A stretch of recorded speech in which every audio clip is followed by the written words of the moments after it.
Hello, everyone, and welcome to Between the Lines. I'm Sarah M. Eden. I am here with Tracy Hunter Abramson, Esther Hatch, and Sean Ann Bessie. I am really excited about today's topic. I haven't checked in with the other ladies to find out how they are feeling.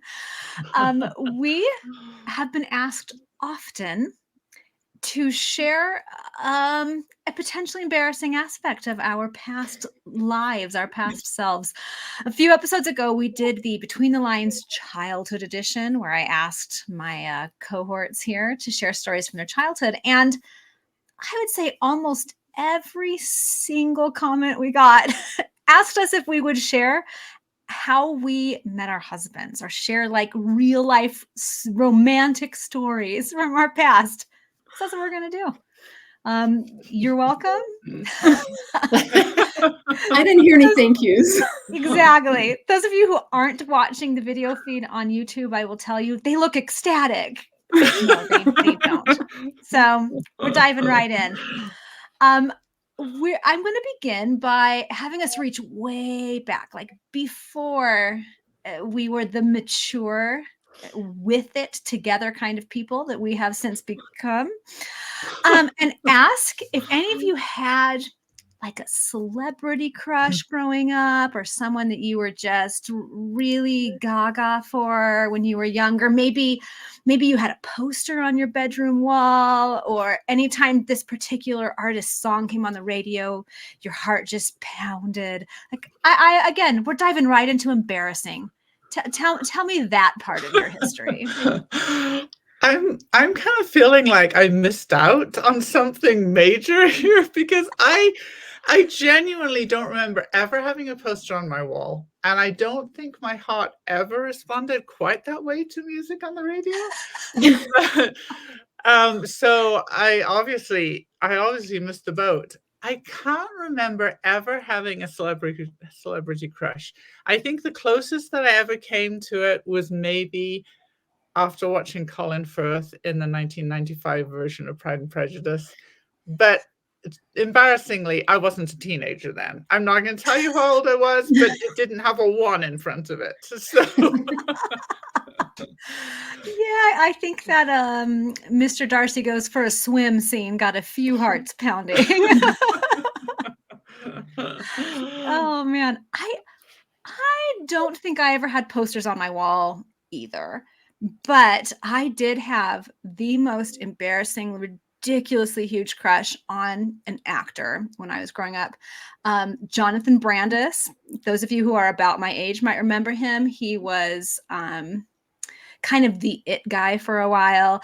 He was in the Ladybugs movie with Rodney Dangerfield, and I had a big enough like celebrity crush on this guy that I forgave the glaring scientific inaccuracies in the television program he was on in order to watch it every single week, because he was so cute that I didn't mind that he didn't know anything about science. That is my celebrity crush, guys. You know it's big when Sarah's like, the science is off, but I'll still watch. there you go. I'm like Sean, like I'm sitting here thinking, oh my goodness, I think I missed this part of like the teenage drama. And I think I have a reason for that. My family, we grew up really far out of town and honestly didn't really have TV or anything. So what we did have, and this is so funny to me that this is who I'm going to say, but like we watched a lot of old movies. So my celebrity crush was probably actually my mom's celebrity crush because she influenced what we watched. But I will have to say Cary Grant, because I watched so many of his movies on repeat when I was a child. So yeah, it's Cary Grant, which feels kind of old, but yeah, I love it. Still think he's very good looking and so funny. He like is. such a he was pretty dreamy. Yeah. Okay, you do have good taste, Esther. I have to. Yeah, you do. You do. I mean, 90% of 60-year-old women would agree with me, I'm sure. And over demographic. And over, yes. Yeah, it's funny. I remember I had like all the teen magazines coming into my house, and I had plenty of posters on my wall, but they trade as soon as every time I got a new a new magazine, a new poster went up. So I think I was just really fickle, like too fickle to actually have a single celebrity crush.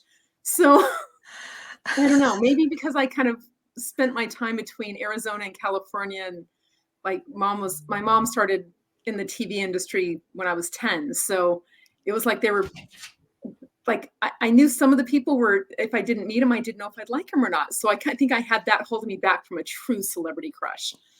Got it. So You didn't have that suspension of disbelief. You were like, I know this industry. no, it's sad at 10 years old, I already was in that space. She was already cynical. Cynical and fickle. You guys, this is not looking good for me so far. Yeah, I was going to say, we're learning things on today's Between the Lines on a very special episode. All right, so we've talked a little bit about daydreams, those of us who had them, and they involved poorly thought out science. We're going to shift into the world of potential nightmares. Brace yourselves. It is no secret that I love writing awkward romance in my books and plenty of 19th century equivalent of really bad dates. So that's my next prying question. I would love to know something in your past, be it a date or an encounter with someone you had a crush on, or what it might be, that maybe didn't go according to plan. A little awkward, a little uncomfortable. I'm willing to accept completely and total disaster. And you are more than welcome to change names to protect the innocent. So let me know. I want to hear them. I think I have to start because I have the worst story and it's all my fault. And I can't even change the names because that is the problem with this story is I couldn't remember this person's name. Like, I'm horribly bad at this. So my kids make fun of me all the time. Names are just like, they don't stick in my head very well. So I was on a date with this really nice young man. He was very nice. The problem was I knew him and his family growing up, not like super well, but like my younger brother was friends with one of his brothers, and they had like 4 brothers in that family. And I knew 2 of them better than him. He was like the oldest. And I knew there was like one my age and then one my brother's age. And then there's him, which I was like shocked when he asked me out on this date because I was like, I don't know you, but sure, yes. And it was fun. It was super nice. But we're eating dinner and I happen to know the waitress. So the first thing I do is like, hi, this is my friend. I introduce him as the wrong brother. And so like I go on with this introduction for a while because, I'm just chatting. And then the waitress turns to him and he's like, actually, my name is. So I got that wrong. And then I can't remember all the details anymore, but I am certain I called him by the wrong name again, like the other brother, like the third. Yet another different another name. time. Yeah. So that was uncomfortable to say the least. Very nice person. So there was a second date for sure, right? Well, he asked me out on a second date, I think. Wait, I think really? he did, which is Okay. yeah. So it must not have been that terrible, I guess. Exactly. But yeah. I like this story. Yeah, it was not fun to live through. Yeah, no. Yeah. Uh-huh. So I have a lot of options to choose from, but the one that kind of popped into my head also deals with names. So I lived when I was like sophomore in high school. I moved to a small town, and I went back to Phoenix like pretty regularly. So I was dating some people in Phoenix, and I was dating some people in my town, and like just casually dating and everything, no boyfriend or anything. And I get home from cheerleading practice one day, and my dad's like, "Hey, Dave called," and I was like, "No last name, just Dave." And I was like, last name? Did it sound like it was long distance? I was like, I was dating 3 people named Dave at the same time. Big mistake. Oh, such nice guys. Such nice guys. So I'm like, and guys, this is back when you had to pay long distance. And so only one of the Daves were local. So I'm like, my dad's like, well, I didn't know. I was like, Dad, like, learn how to take a message kind of thing. So I had to sit down and call the local one first. And it's like that awkward, you're calling somebody and not saying you're calling them back because you don't know if you are. And so I had to go through all three, and none of them actually admitted that I was calling them back. So I'm really still hoping that there wasn't a fourth that I forgot about. But anyway, so yes. And Dave is with us in studio now. No, I'm just kidding. It was, yeah, so names can be challenging, Esther. I totally get it. Oh, Yeah. man. I did have to forget the name because I was dating mostly the same. I only had of the four guys I was dating at the time, 3 of them were the same name. See, that's smart. Then you remember their names. That's brilliant. Everyone write that down. Oh gosh, I think I cringe more now about my dating experiences than I did then, because a lot of my awkwardness came from being new in this country. I left Wales and I arrived at BYU as a freshman, and the dates that I went on that freshman year, oh, when I think back, they must have just thought they were going out with an alien, because I didn't know so many things. I'd never had Mexican food. So, if we went to Taco Bell, I didn't know what to order because I didn't know what those things were. What was a taco? I don't know what a taco is. And and I had never had root beer. And so root beer floats are like a staple. And so I would just fish out the ice cream because I was like, I don't know what this brown stuff that's fizzing around the ice cream is. I didn't know how to use a payphone, and this was before cell phones. And I actually had to ask one guy to show me how to use the payphone because they don't work the same as they do in the UK. But I think the piece de resistance was one date we were driving home. And in Britain, when on the number plates on a car, you can tell where the car's from based on the numbers and letters on the number plate. And of course, here you have state plates, which helps a little bit. But I remember asking this guy, what do the numbers and the letters mean on your license plates? I'm sure. I mean, doesn't everybody ask that on a date? First date even? Anyway, he never asked me out again. So, it was right up there on the ultimate weird. He clearly had no sense of humor. Right. Well, he just didn't understand that I was totally clueless. He probably figured I was clueless on everything, not just number plates. Like I was with her right up until she wanted to know what the license plate meant. Exactly.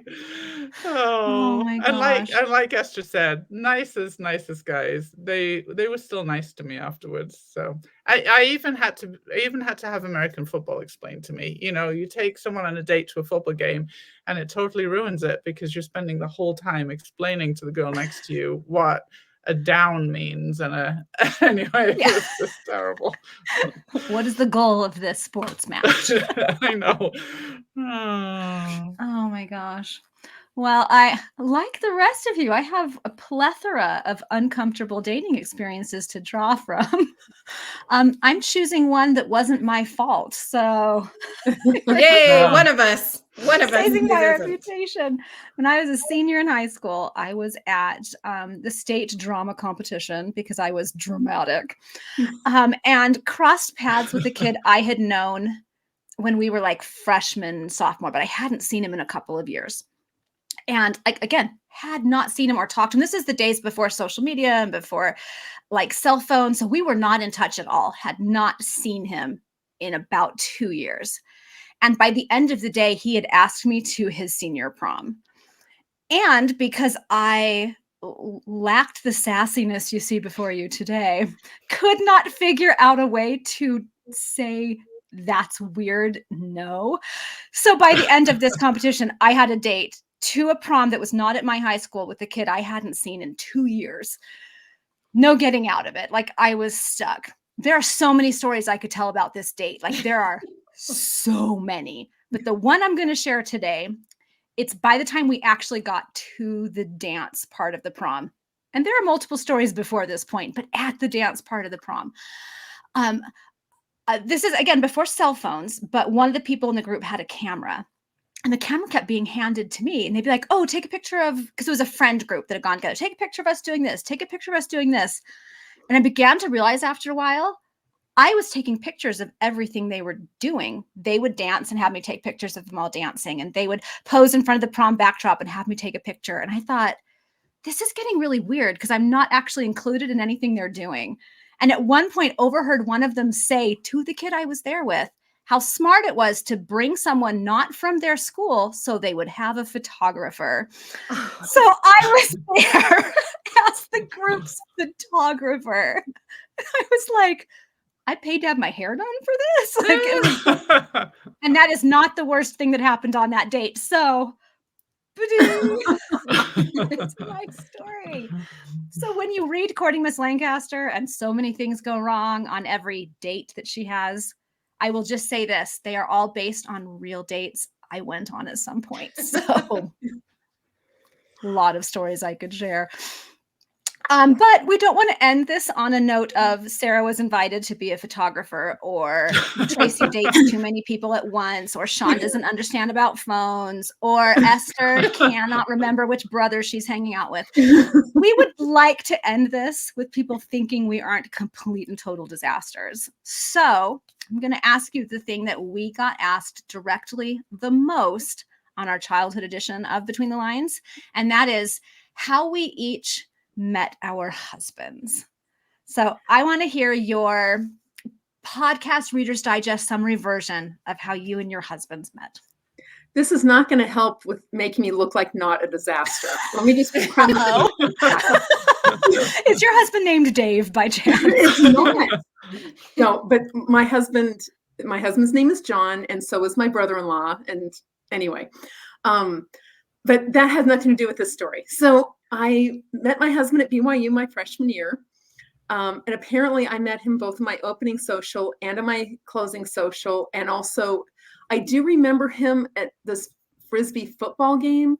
But the first 2 times I met him, he had a mustache. And I remember thinking the first time, wow, he'd be really good looking if he'd shaved the mustache. I remember having that thought. But I had already started dating him before I realized he was the same guy that I had met twice before. So I'm thinking I just met him. We've known each other all semester and I didn't know it. So I felt a little awkward.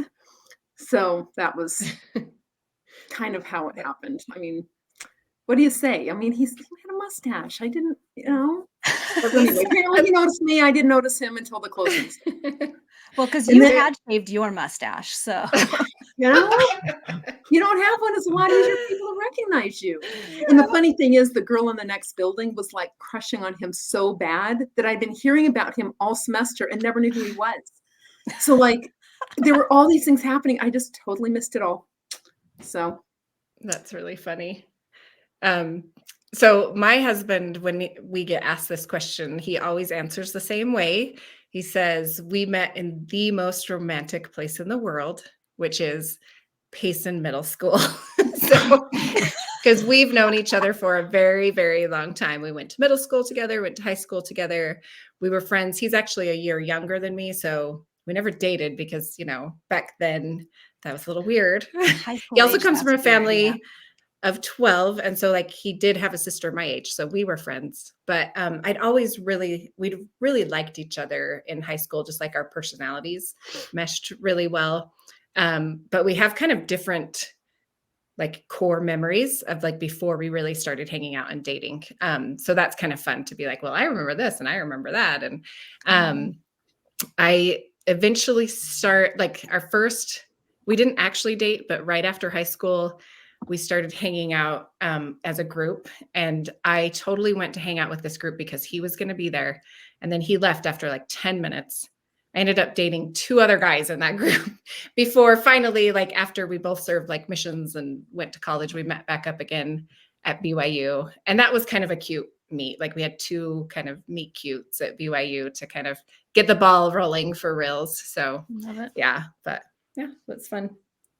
Payson Middle School. Who knew? Yeah, not me. Yeah. I know, and I'm seeing a BYU thread through this too, because I met my husband at BYU also. We were in the same ward, and I had noticed him because he was really cute, but and I think he probably noticed me because I didn't sound like anybody else, because my accent was a lot stronger then.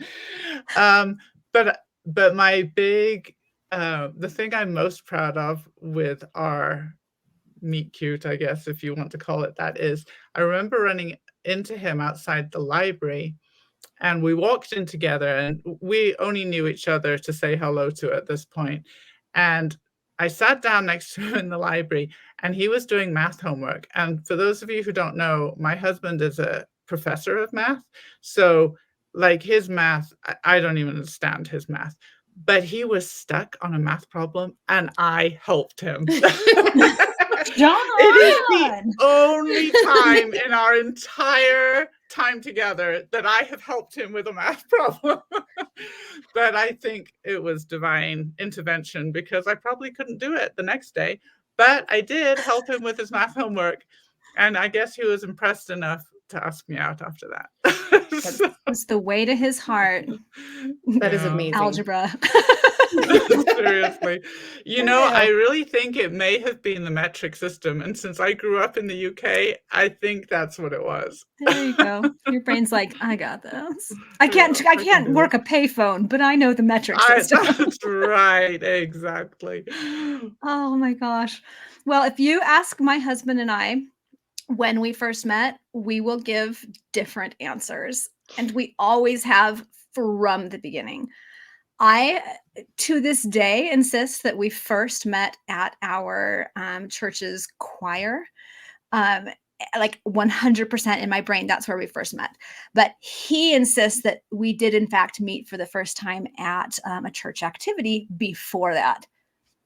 I've told him so many times, I remember that activity. I remember the people who were there.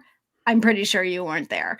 Like, we have had this disagreement, right, for a very, very long time. And we had been married many, many, many years. And we're visiting the home of some people who were there at the time we had known since college, except we met at BYU also, again, thread running through everything.